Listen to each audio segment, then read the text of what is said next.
Hello students, welcome to my channel. Solve करते हैं concept of physics के rotational dynamics chapter से subjective exercise का question number 49। Two particles of masses m1 and m2 are joined by a light rigid rod of length r. The system rotates at an angular speed omega about an axis through the center of mass of the system and perpendicular to the rod. Show that the angular momentum of the system is L equal to mu r square omega, where mu is the reduced mass of the system defined as mu equals to m1 m2 upon m1 plus m2। तो situation ये है कि हम लोग को बोला गया है कि एक रॉड है, लाइट रिजिड रॉड, उसके दो एंड पर पार्टिकल अटैच्ड है m1 m2 और सेंटर ऑफ मास जो है सिस्टम का वहां से हिंज करके इस सिस्टम को रोटेट कराया जा रहा है विद एंगुलर वेलोसिटी ओमेगा।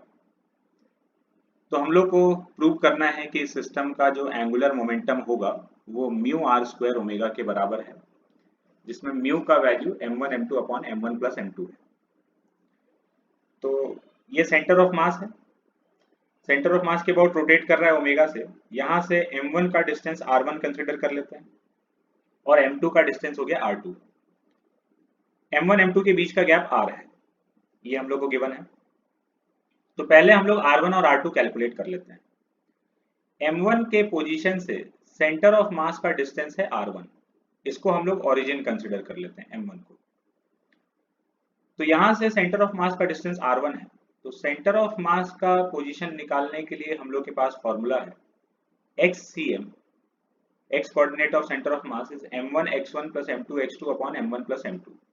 ठीक है, तो अगर ये ओरिजिन है तो यहाँ से सेंटर ऑफ मास का डिस्टेंस कितना है r1, तो xcm का वैल्यू हो गया r1। m1 का पोजीशन ये खुद ओरिजिन पे है, तो x1 का वैल्यू हो गया 0, m1 इंटू 0, और m2 यहाँ से कितने डिस्टेंस पर है, ये डिस्टेंस हो गया r, x2 की जगह हो गया r upon m1 plus m2। तो यहाँ से हम लोग को r1 का वैल्यू मिल गया m2 r upon m1 plus m2। r1 मिल गया तो r2 भी हम लोग निकाल सकते हैं। r में से r1 सब्ट्रैक्ट कर देते हैं, r minus r1 equal to r2, तो इसको सब्ट्रैक्ट कर देंगे तो यहाँ से हम लोग को r2 का वैल्यू मिल जाएगा m1 r upon m1 plus m2। r1 r2 आ गया। अब हम लोग मोमेंट ऑफ इनर्शिया लिखेंगे, एंगुलर मोमेंटम लिखेंगे। तो r1 का इस पार्टिकल का एंगुलर मोमेंटम कितना हो जाएगा, I इंटू ओमेगा। I कितना है, मोमेंट ऑफ इनर्शिया कितना है, m1 r1 स्क्वायर। तो इसका angular momentum m1 r1 square omega और इसका angular momentum m2 r2 square omega.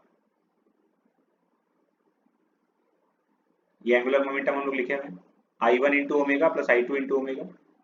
I1 हो गया m1 r1 स्क्वायर और I2 हो गया m2 r2 स्क्वायर। तो ये दोनों पार्टिकल्स का इंडिविजुअल एंगुलर मोमेंटम और ये पूरे सिस्टम का total momentum, total angular momentum हो गया। अब इसको हम लोग सिंप्लीफाई कर लेते हैं।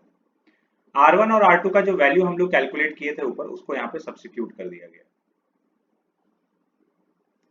इस पूरे में से हम लोग m1 m2 r square omega upon m1 plus m2 का स्क्वायर, ये पूरा फैक्टर हम लोग इसमें से कॉमन निकाल लिए। तो अंदर ब्रैकेट में हम लोग को मिला m2 प्लस m1। ये m2 प्लस m1 यहाँ पर एक m1 प्लस m2 से कैंसिल हो जाएगा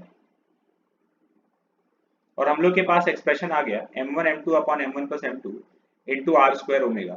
इसी एक्सप्रेशन को क्वेश्चन में म्यू कहा गया है, रिड्यूस मास, तो इसको म्यू से रिप्लेस कर दिए और एंगुलर मोमेंटम आ गया म्यू आर स्क्वायर ओमेगा।